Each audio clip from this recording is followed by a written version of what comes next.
All the Mortal Remains by Cold and Gardez.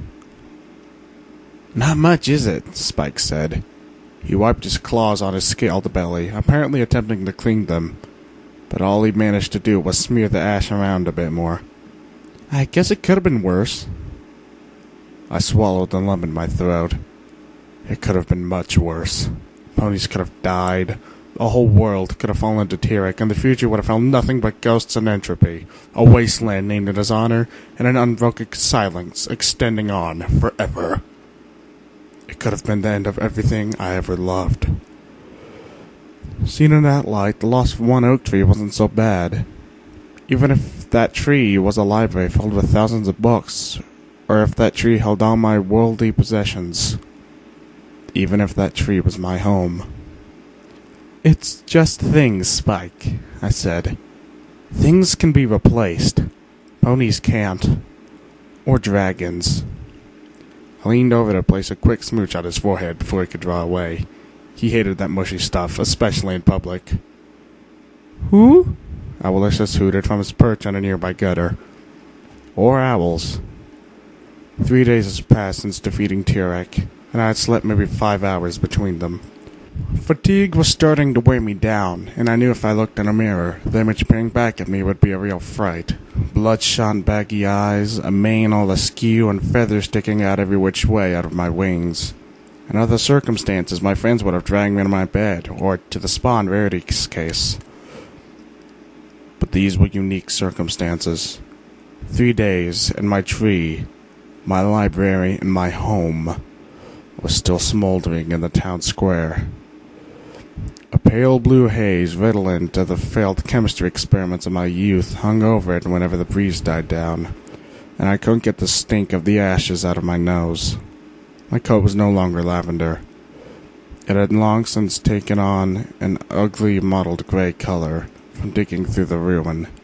But hey, I had a new castle. Can't complain when you have a new castle.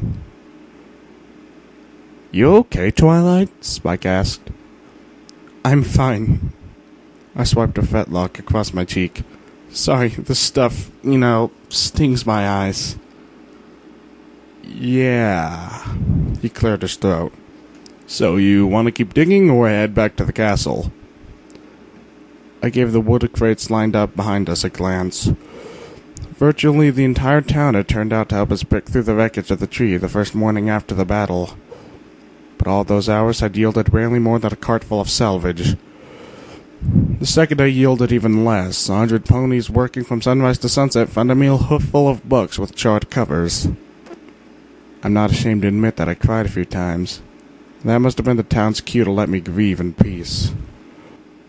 My friends had stuck around longer, but there were only so many times I could have them dig through the same pile of charred wood and embers in the hopes that some belonging or other would magically appear. By the end, they weren't even helping me search. They just walked beside me through the mess, listening to me ramble about how great the new castle was and how I couldn't wait for Pinkie Pie to throw a housewarming party for us all. I think it rained once or twice, but Rainbow Dash kept the skies directly overhead clear. Food kept showing up, delivered by Applejack or her brother. One by one, I sent them home. And now, 3 days later, it was down to just me and Spike. So much was still missing. The photograph on my bedside table of my parents and brother the day before he left for guard training. The glass hairpin Celeste gave me on my 16th birthday. The small cardboard box where I kept the fragments of Spike's eggshell. All my papers, my letters to Celestia, and of course the books. The library's public collection had held 10,454 books, of which fewer than 2 dozen survived the fire.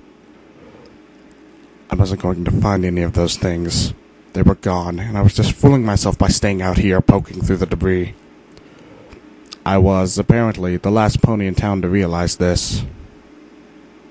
Things can be replaced. I squeezed my eyes shut. I think we're done, I said. I lifted the crates with my magic and floated them into position behind us.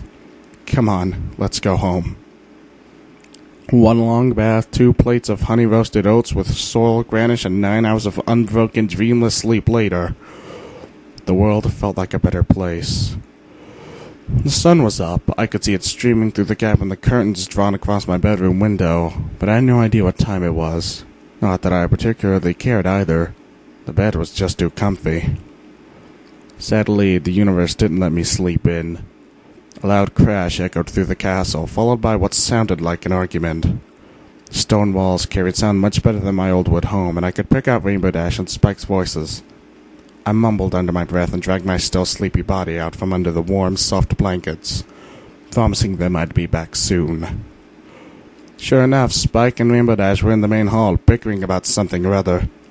Spike had a crowbar in his claws, and the top of one of those wooden crates slammed the stone floor behind him in several broken pieces. Bent nails jutted up from the frame. "I'm just saying, make sure I'm ready before you do that," Dash said. She was perched on the edge of the crates, the front half of her body and head lowered within, so that all I could see of her was a pale blue rump and tail. The crate rattled as she rummaged through its contents. "I didn't beat Tirek just to get squished cleaning up afterward." "You said you were ready! You said, 'Okay, Spike, I'm ready, go ahead and open it.' Those were your words." Spike seemed flustered. Oh, but Ash was not always the easiest man to work with. Yeah, well, next time make sure I'm really ready." Rainbow Dash rummaged around some more. "No clothes? Seriously, what's Twilight supposed to wear?" That was as good a time as any to make my presence known. "Rarity's making me a new wardrobe, actually. There's too much smoke damage done to my things." Spike spun around, and Rainbow Dash's head popped up from the crate. Both looked surprised to see me, but Spike recovered first. "Hey, Twilight, sleep well?" "Very." I gave him a nuzzle, ignoring his whine of protest. "I feel like a normal pony again. Now what are you two up to?" "Spike told us you were done looking for stuff on the tree," Dash said. "I figured I'd help you unpack." I put on a smile. "That was very nice of you, Rainbow Dash, but if you really want to help, we could use a little bit of rain in Ponyville. I should put out the last of the embers. It would also knock the acrid ashen haze out of the air. Even in the castle, I could smell a hint of the library's ashes drifting in from the windows." "I can do that." She had barely finished speaking, and she was already gone.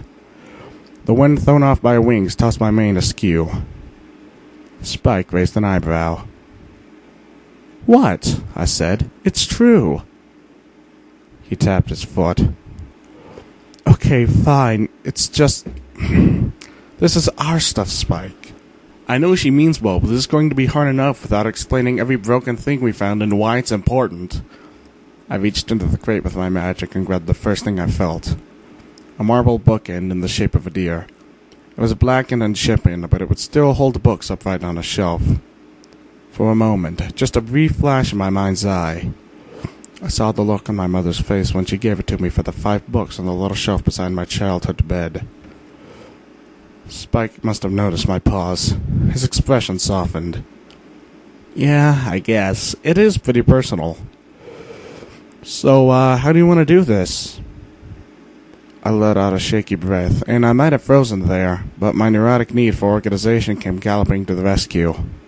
"Let's sort it into 3 piles. One for stuff that's fine or just needs cleaning, one for stuff that needs to be repaired, and then one for the things that are broken beyond repair. We can subdivide them after that." The job didn't hurt as much as I feared. Not painless, no, but after so much was already lost, those few fragments were like a single leaf in the autumn forest. By midday, even that slight sting had begun to fade, and I realized after some time that I was actually smiling. And why shouldn't I? Every morning I'd survived, I'd discovered the new purpose behind my ascension, and hey, once again, new castle. My eyes watered, but only because of the dust and lingering scent of ash. Spike apparently noticed. "You okay, Twilight?" "You know, I am. I really think I am." I looked over to see how he was coming along. "You?" "I'm good. I don't recognize some of these things, though." He held up the spectacles case carved from a dark wood and polished to a shine. "Are these yours?" "I don't think so." I floated the case over and popped it open. Inside was a set of old-fashioned reading glasses, not unlike my grandfather had worn. might have been in the basement. Before I turned it into a makeshift laboratory, the library basement had been used for storage. When Spike and I first moved in, it was a disorganized heap, filled with ledgers and books and boxes full of what I assume were the personal belongings of whoever had lived there just before us. Judging by the amount of dust we also found, they'd been sitting down there a long time. One of our first great tasks had been to organize the mess, which was to say we shoved all the boxes into a disused corner and forgot about them. "We'll just leave them for now. We'll figure out what to do with them later," I said, setting the case down. The rest of the afternoon passed quietly. We made rapid work of the crates, and soon their contents were spread out in piles on the floor. There were depressingly few books in them, but Celestia had already promised to restock the library with treasury funds. And probably enough, the horse-head sculpture from downstairs had survived the explosion. It was a bit charred on one side, but otherwise intact. "A little bit of sandpaper, some stain, and you'll be fine," I whispered. "Hey, Twilight," Spike called. "Is this yours?" I looked over to see him holding some sort of pottery up for me to see. "What is it?" "A vase, I think." The lid stuck, though. "Lid?" I considered just telling him to put it next to the spectacles, but something about his words tugged at my ears.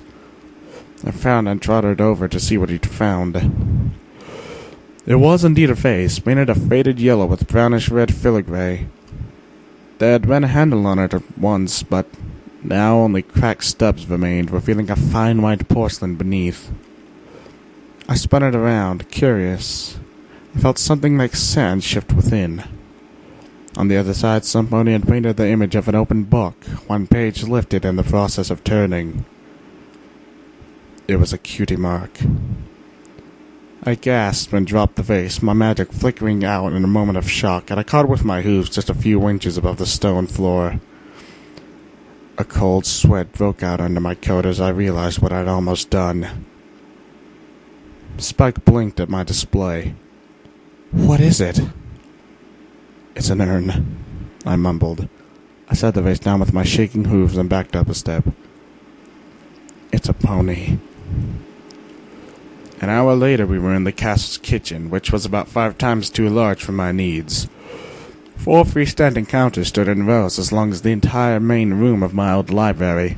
We'd piled a few foodstuffs, cereals, tins of sugar, flour, and salt, small bags of mulled oats, and a basket of apples, in the center of one of the counters, where they stood like a tiny dragon's hoard in the center of a vast cavern. Above us, hanging like stalactites from pegs over the counters, were hundreds of pots and pans, graters and sieves, glasses and trays and woks, at least 10 different woks, all clanging like crystal chimes when it blazed through the empty heights. And Pegasus could fly up there without feeling cramped. Spike brewed coffee, which I gulped down thankfully while he sat across from one of the counters, eyeing the urn between us. "So, let me get this straight. This has a pony's ashes in it?" I nodded and took another sip of my coffee.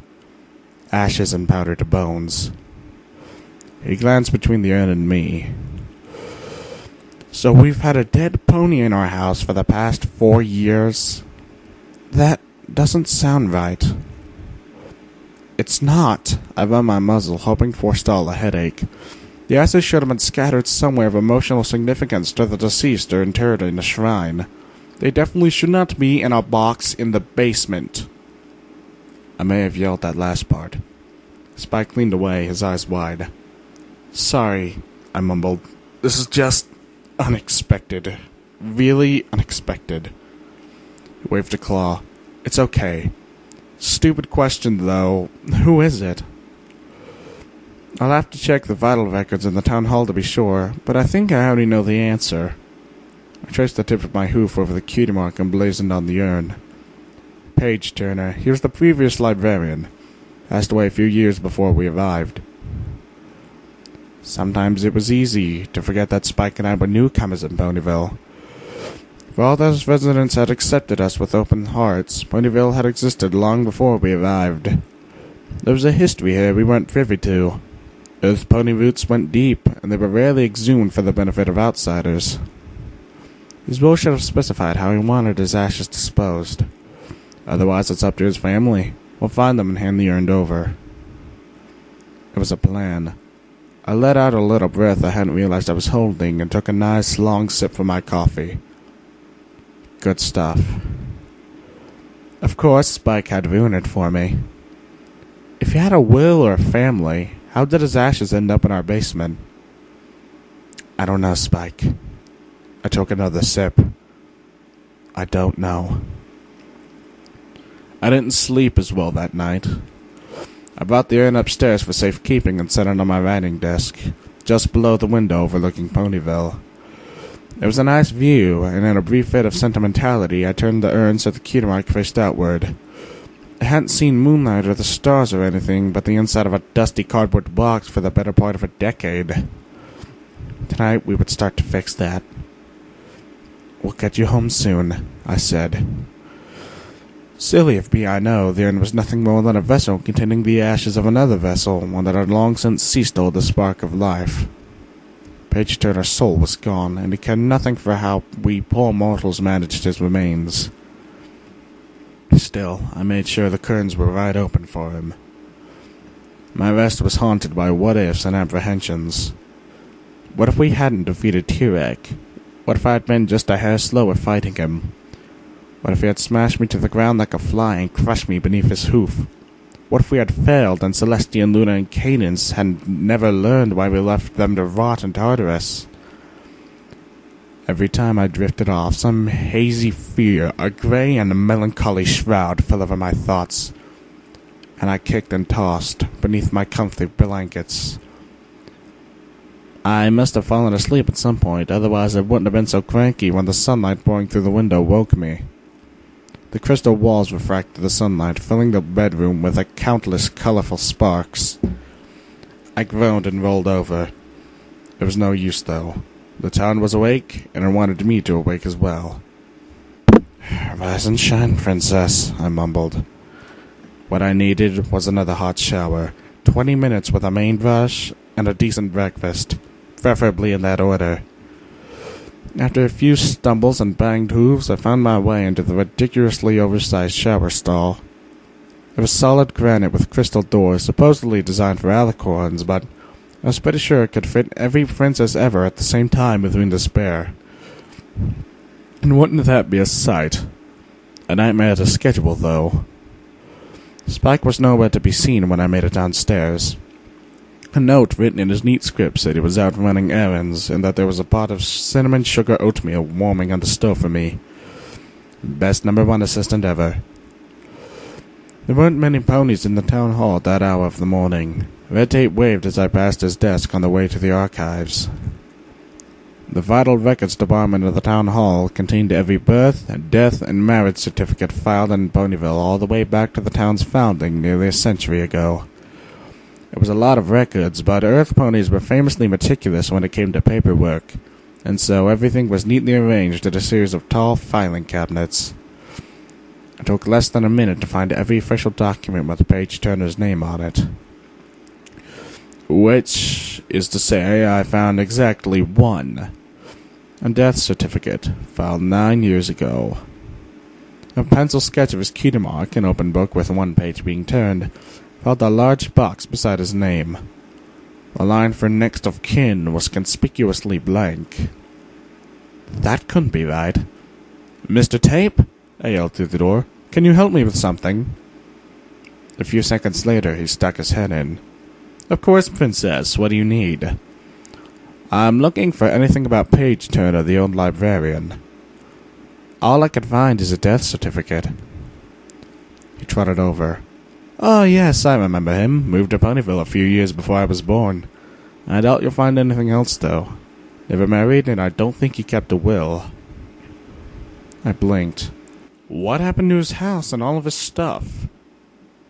He didn't really have a house. Red Tape slid the death certificate towards himself and peered at it. "He lived in the library like you did. Very sorry about that, by the way." I shrugged. "It's fine. New castle and all." "So, what happened to his, his body?" Vate shook his head. I'm sorry, Princess. I can't say I recall. There's no next of kin listed, so I assume his friends took care of him. Why do you ask? I realized I didn't have a good answer to that. The sensible thing to do, upon finding a corpse in one's home, would be to call the authorities and let them deal with it. There was a cemetery in Ponyville, and the town hall could use the public plot to inter Page Turner's ashes. But would he want that? He, or some pony acting on his behalf, went through the trouble of cremating him and placing his ashes in a custom urn. There was an intention there. Something was supposed to happen that hadn't, and it ended up in a box in our basement. Something had gone wrong. His story was incomplete, like a sentence ending without a period. Pouring his ashes into a cemetery would be a conclusion. But was it the right one? I realized Vate was staring at me. Sorry, just trying to chase down some details about the library. It's quite all right, ma'am. He took the death certificate from the table. Do you need a copy of this? No, that's fine. I think I'll have to look elsewhere for answers. I'm a bit ashamed to admit I got distracted after that. Funny thing about being a princess, every pony wanted a piece of my time. They all meant well, but it also meant I could barely walk down the streets without some pony coming up to ask if I could help their cult write a university application, or do something about the weather for next weekend when they had a picnic planned, or at a railroad connecting Ponyville or Baltimore, or even just complain about how there were too many carts on the road these days. Young fillies and colts didn't respect their elders and played the music too loud, that sort of thing. The result was that Page Turner continued to sit at my writing desk for the next several days. Every morning when I woke, I felt a brief flash of guilt, and just as quickly, I realized how silly I was being. He'd sat in a box in our basement for years. A few mornings with a nice view in a castle was hardly disrespectful after that.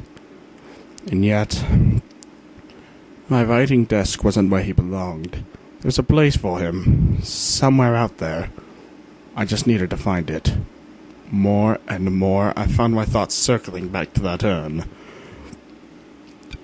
As usual, a blow to the head was sufficient to bring me back into the present.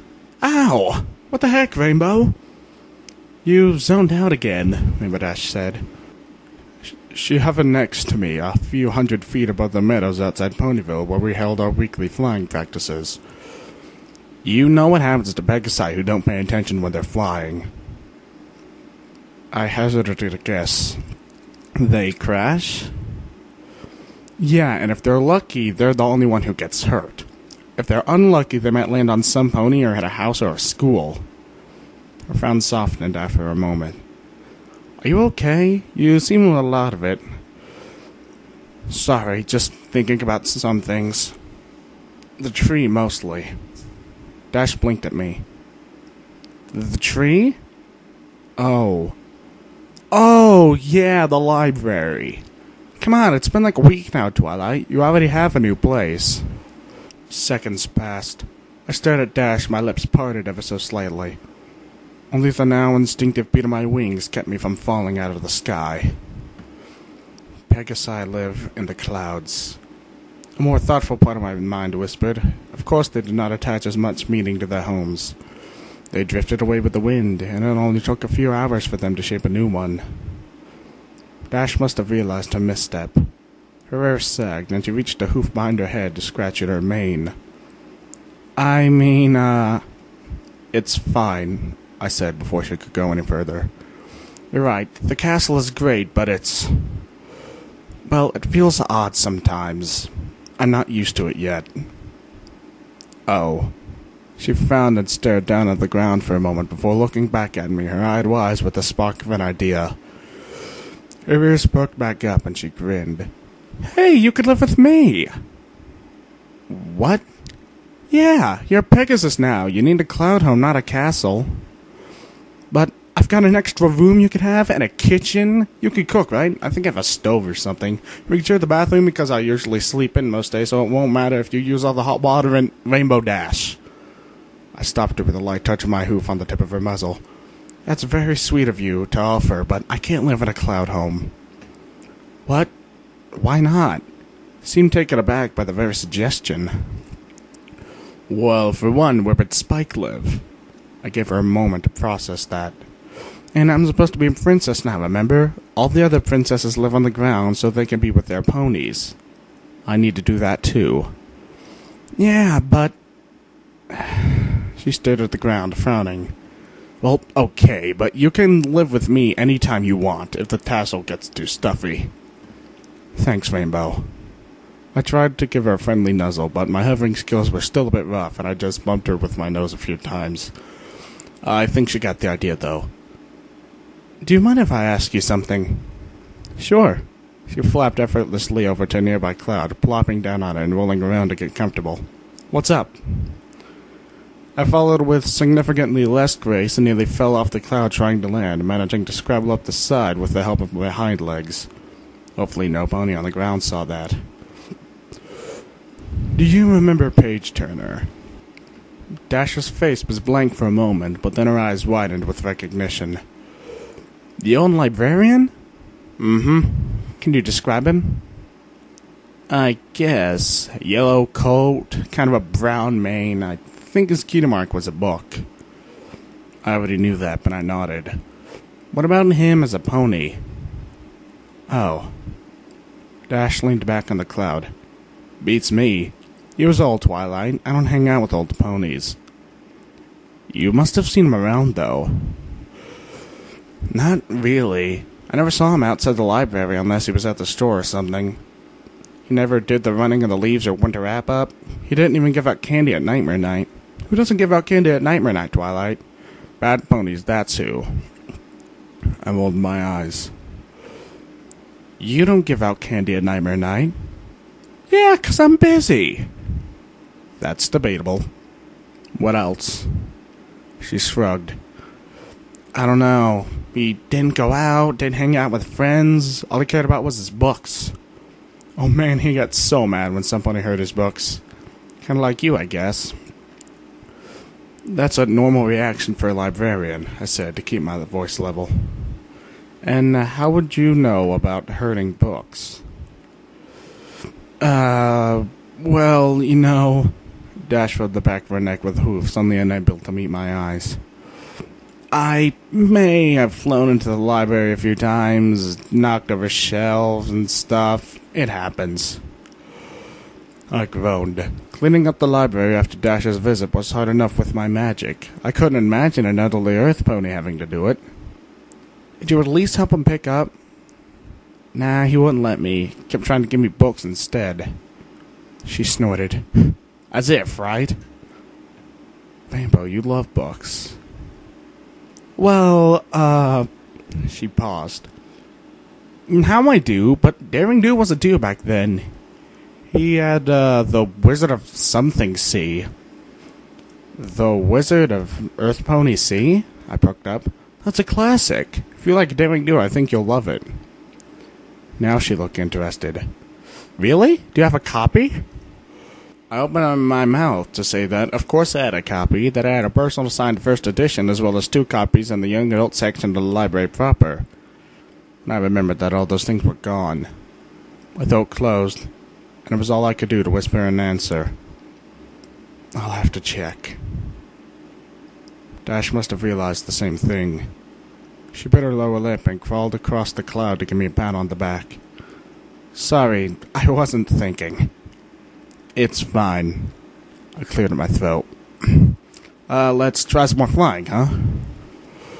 You're looking much better these days. It wasn't so much directed toward me as the ceiling, but then Verity couldn't see me with those cucumber slices covering her eyes. I admit I was a little worried for you those first few days after the fight. I shrugged, which sent a shallow wave across the surface of the hot bath. I'm still getting used to it. I miss the tree sometimes, but hey, new castle. Always wanted one of my own. She peeled one of the cucumber slices away with her magic and peered at me. That sounds a bit rehearsed. Well, ponies keep asking. They keep asking for a reason. Are you all right? She said. The water shifted as she lifted a hoof, extending it along the edge of the bath towards me.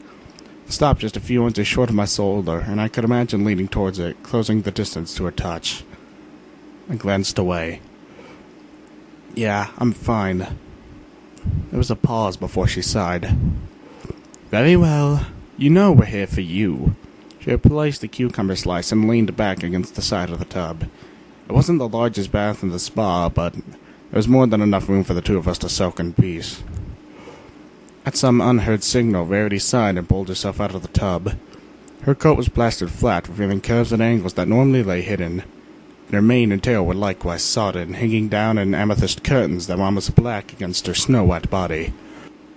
In that unguarded moment, stripped of her affected accent and her eyeshadow and blush and fancy makeup and styling gels, she was as beautiful as the moon or the sun. I wonder if she realized how alluring she was. I crawled out after her, feeling frumpy and pudgy and dull in comparison, gave my waterlogged wings a shake. The hot water had thoroughly stripped the oils from them, and I knew they'd be damp and soggy for the rest of the day. Rarity must have noticed my discomfort. You should ask Gallo to oil them, darling. Fluttershy does whenever she's here. Really? They do that? They certainly do. Hello. Rarity waited for the pink boss pony to pop in. Would you mind treating the princess with that, the wing roll you use on Pegasus? Zifezashima? Oui, please, line the mats. I will be right back. She indicated the massage tables with a hoof and disappeared out the back door. We settled down and bantered a bit, waiting for the spa sisters to return. I don't even remember what we talked about. Silly stuff, probably. Gossiping, which I had scorned for so much of my life, but devoured like a guilty, delicious snack when I was alone with my closest friends. We turned to more mundane topics when the spa ponies arrived, and the conversation stretched out, with long pauses between quips and responses. It was hard to talk when getting a massage from an earth pony. That was Rarity's fate, anyway. I kept my rings spring and oiled with a little brush while she groaned on the other mat. I waited until it sounded like she had her breath back before speaking. Hey, Rarity, you've lived in Ponyville your whole life, right? I have. Do you remember Paige Turner? She turned her head on the mat to look at me. The librarian? Of course, he was my first magic tutor. What? I stared at her for a solid 10 seconds before responding. He was an earth pony. Paige Turner? Saffron coat, cinnamon mane, open book cutie mark? She waited for me to nod. It was a unicorn, darling. Believe me, that's the kind of thing you notice when you take magic lessons from some pony for years. Hello, do you remember him? Spa Pony looked up from her wings, a little brush still held in her lips. He was a unicorn, but it never came to our spa. There you go, Rarity said. Unicorn. Why'd I thought he was an earth pony? No reason, I suppose. Unicorns were just an oddity in Ponyville, especially among the older generations. It must have been marked on his death certificate next to his name, and yet I had overlooked it. I gave a little huff of a noise at my inattentiveness. What do you remember about him? Well, he was a kind pony. Quiet like you would expect from a librarian. She gave me a look. Not unlike yourself, I'd imagine. He loved to tease and share his books, but he didn't really open up to other ponies. I open up to ponies. Rarity sighed. Twilight, you didn't tell us you had a brother until you were invited to his wedding. To a princess. She reached a hoof across the empty space between our mats, resting it on mine. There's nothing wrong with that, dear. You're a private pony, and that's entirely respectable. You're also, if I do say so, blessed with some outstanding friends who help you open up sometimes. Well, she had me there. What about him? Did he have friends? She frowned. Well, I assume he did. Who doesn't have friends? I never met them, though. Rainbow Dash said he kept to himself, never did anything with other ponies, never even gave out candy at Nightmare Night. The frown deepened. You know I love that mare, Twilight, but she's not the best judge of ponies. Not only was he my magic tutor for years, but I could safely report that the reason he didn't pass out candy on Nightmare Night was because he was busy holding a spooky story circle for foes at the library. I was surprised Rainbow Dash wasn't aware of that. As much as I hated to admit it, that was correct. Dash's interests were deep, but narrow, and did not include librarians. I sighed. You're right, Verity. What about... Do you know what happened to him? You mean when he passed? She turned her eyes down to the floor. He fell ill and declined rapidly. As I understand it, there was nothing that could be done. Buried in Canterlot, if I recall. I pondered those last words of hers for a long time. The massage and feather oiling was nearly complete before I spoke again, more to myself than anybody else. Buried in Canterlot? Verity's eyes popped open, and I got the impression she had dozed off. I believe so. At least there wasn't any funeral in Rainville. I always assumed he was returned to some family crypt. You don't know for sure? Rarity shifted her weight. He was a tutor, Twilight, and a good pony, but not really a friend. I'm sorry. I brushed her shoulder with a wingtip. Chester felt a faint shine on her coat where my newly oiled wings touched. It's fine. Let's talk about other things. And we did, but I could not stop thinking about the urn waiting in my room. I stood on the far side of the kitchen as Fluttershy worked. Her kitchen wasn't very large, so I still got to see pretty much everything. Ponyville did not have a full-time veterinarian. There was Dr. Maine Goodall, of course, but her area of practice covered several towns, and she only opened the clinic in Ponyville on Mondays and Thursdays, with appointments available in special circumstances. The other 5 days of the week, ponies had to wait or travel if they had a sick pet. Or there was Fluttershy, and Maine Goodall usually referred cases like this to her anyway. The doctor preferred to work on pets, not wild animals. The manticore cub on Fluttershy's table hadn't moved in some time. Its chest still rose and fell with each breath, and the thin membrane in its wings vibrated in time with its rapid heartbeat, but otherwise it lay motionless. Fluttershy had long since undone its restraints, even the one on its tail, in order to reach all the runes. Snails, of all ponies, had found it outside town, lying in the tall weeds on the border of the Everfree. He immediately ran for an adult, the first time in memory that a filial cult in this town had actually done something sensible on the first try. I made a mental note to write a letter to his parents commending him for his action. The cub mewed as Fluttershy slid a pair of forceps into a deep gouge running the length of its ribs. She was slow and gentle, and after a moment she pulled the instrument out of the wound. A long, wicked horn, more like a claw than a piece of wood, came out with it.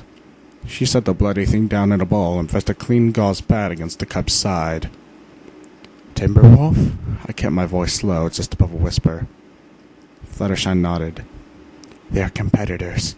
They'll kill each other's cubs if they can, but adults usually won't fight each other. Can you fill up a hot water bottle? I did as she asked and brought the rubber bottle over to the table. She had transferred the cub into a cardboard box lined with soft blankets, and she set the bottle in it. The cub twitched and wriggled toward the heat. Good boy. Fluttershy brushed her hoof against its tufted ears, and then trotted over to her icebox, pulling out a bottle of milk. She poured a bit into a saucer, replaced the milk, and reached for a small vial nestled on a tray with the rest of her medicines. The fluid within was dark and thick, and she very carefully twisted off the cap before letting 2 drops fall into the milk. Curious, I plucked the vial from the tray while she placed the saucer beside the cub.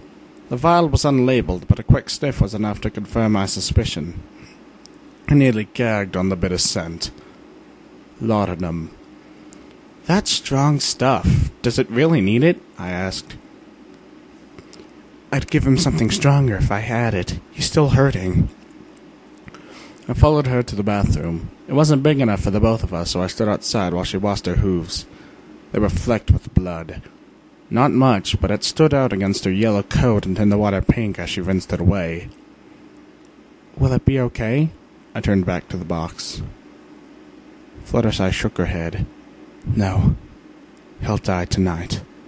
But he'll be warm and comfortable. I think that counts for something. Oh.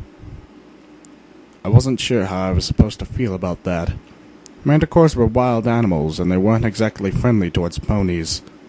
If that one had grown up, it could have posed a real danger to the town at some point.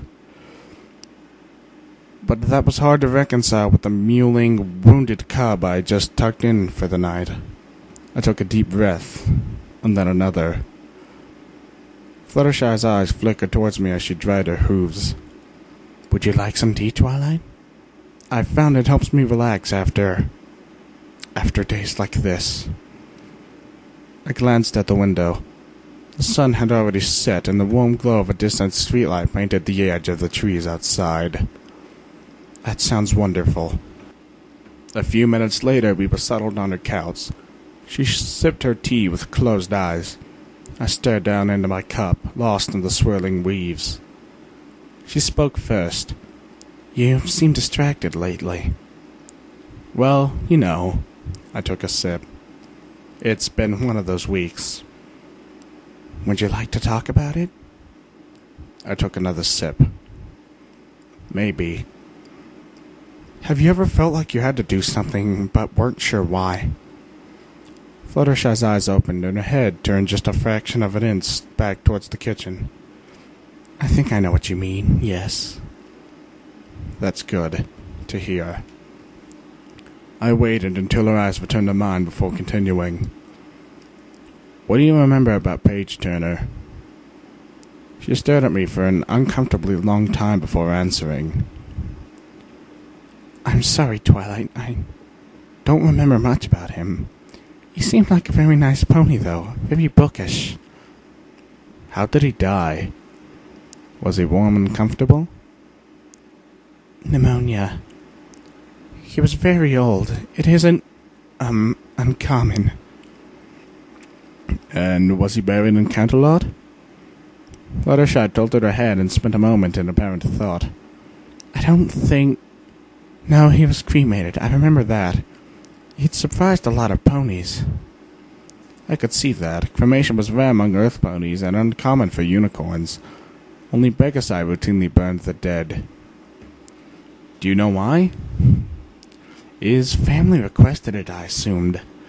I can't imagine why else they would have." I nodded and went to take another sip of my tea. The little cup had somehow grown empty while I wasn't paying attention. "Did you know any of them? His friends, I mean. Or family, any pony?" She shook her head. "I didn't, but he must have."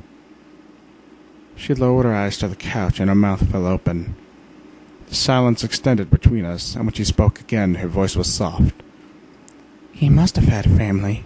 Every pony does. He did, didn't he, Twilight?" I glanced back at the kitchen. "Yeah, he did. Every pony does." I'm not sure she believed me. I'm not sure I did either. The pillow was soft beneath my head, and the room around me dark and still. Paige Turner's urn sat where I had placed it, on my writing desk beneath the wide picture window overlooking Ponyville. Moonlight rimmed it in silver. His breeze seemed deeper than mine. "I'm still looking," I whispered. "I haven't given up yet." In time, I rolled onto my other side and slept.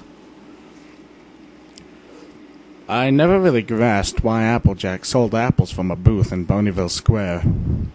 Don't get me wrong, it was a fine place to sell produce. Dozens of other vendors worked the same square. Rose Lux roses, Carrot Tops carrots, June bugs. Everyone who wanted to sell something was free to do so in the central square that formed the heart of the weekly farmers market. But Sweet Apple Acres produced thousands of apples every year. The most I'd ever seen Applejack sell from a little stand was a bushel.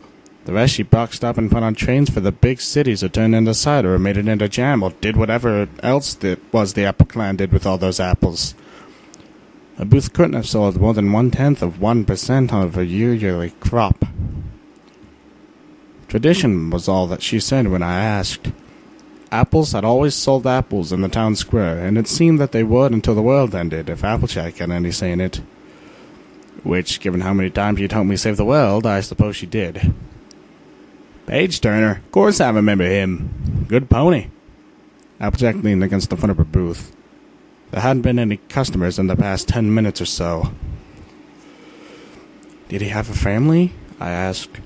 I'd asked dozens of ponies that same question. Didn't matter what my business was with them, but the conversation always seemed to bend towards Page Turner in the old library. The results were underwhelming. Page Turner had been old when he died, and a few of his contemporaries remained.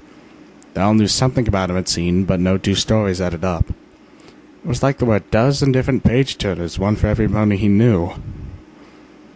I sat on the shady side of the booth. It wasn't a hot day yet, but the sun would soon be a sweltering presence, and I didn't feel like giving it a head start. Of course I did, Applejack said. Came to Ponyville to get away from him. I blinked. That was a news story. Come again? They were unicorns, right? Not noble as I hear, but still pretty hoity-toity. She glanced at my forehead and cleared her throat. Anyway, I guess they didn't approve of his choices and mates. So they came here. I looked down at my hooves. You loved an earth pony? Yep.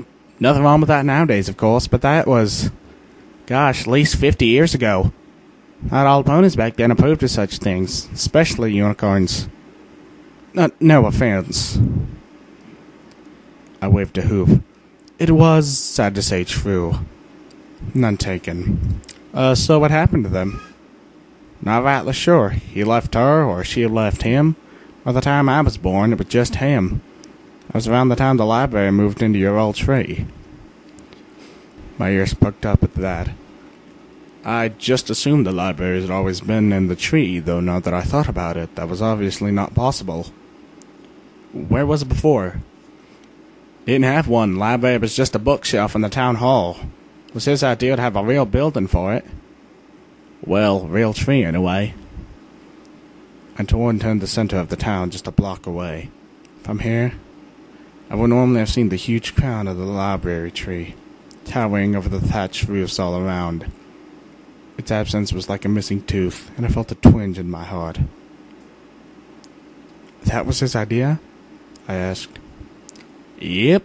Mayor was going to have the tree torn down, make some space for new buildings, but he convinced the town council to let him use it. Worked out pretty good, I guess. Yeah. I looked down at the cobblestones. I think it did.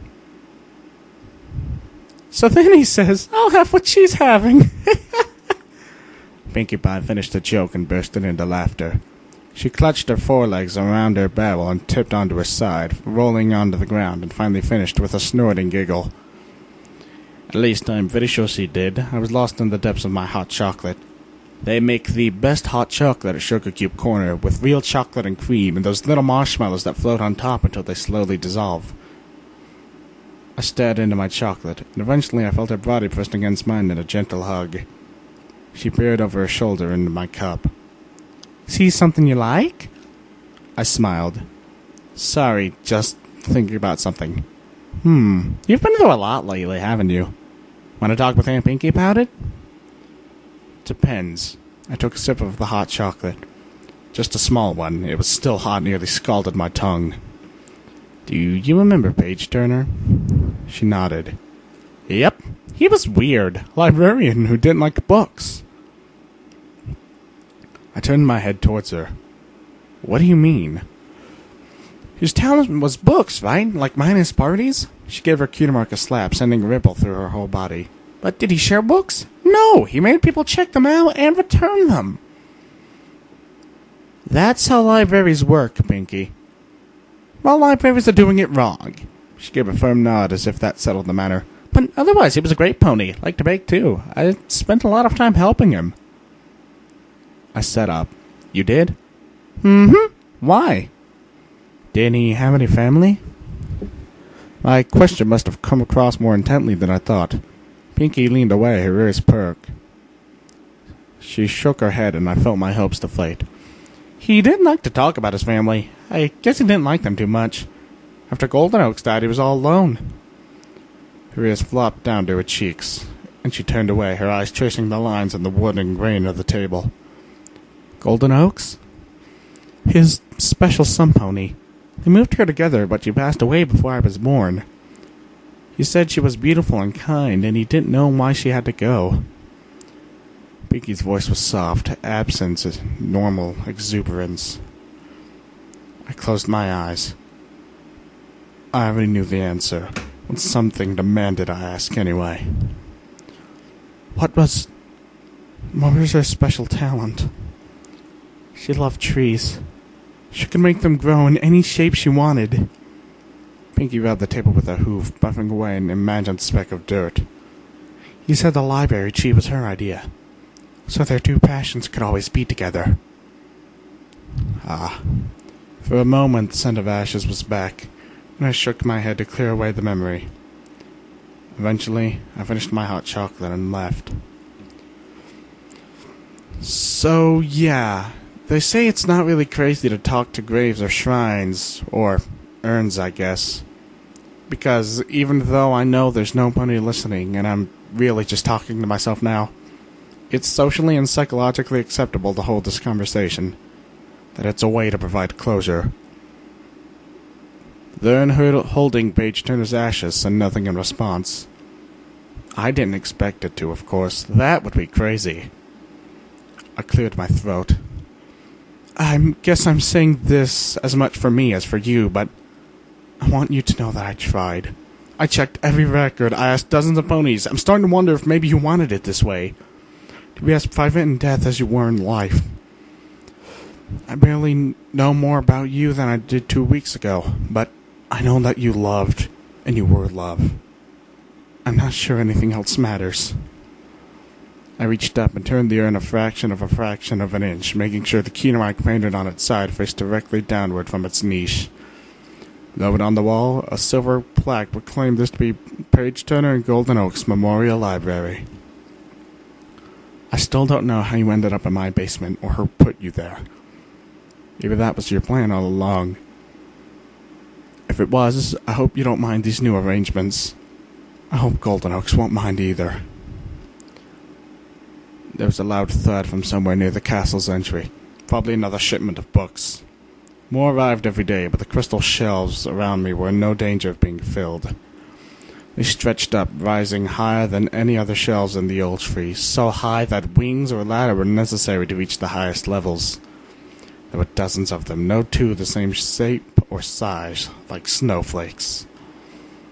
They took me some getting used to, but already I had started to appreciate their sheer hard angles and the way the books looked like treasures in their grasp. In a few weeks, the library would be ready to open. But for now, it was just me, my thoughts, and a small porcelain vase. An urn containing all the mortal remains of a pony who sounded a lot like me. A pony I would have liked to call a friend. I heard another thud from the entryway and the muffled voices of my friends. They were probably waiting for me to arrive and tell them where all the books should go. I smiled at that. A small smile, but a true one. A smile I hadn't worn since losing my old home. My old home. I imagined the library tree as I loved it. The leaves rustling in the wind, bright green in summer, or in all brilliant reds and yellows with autumn's touch. The scent of wood and books and sap and earth. Little squeak the front door made when the weather turned cold. That was how I remember it. Not the charred ruin or the stench of ashes, but a place full of life. A place hopefully like this would be someday. I think Page Turner would like that. Holy crap, the feels!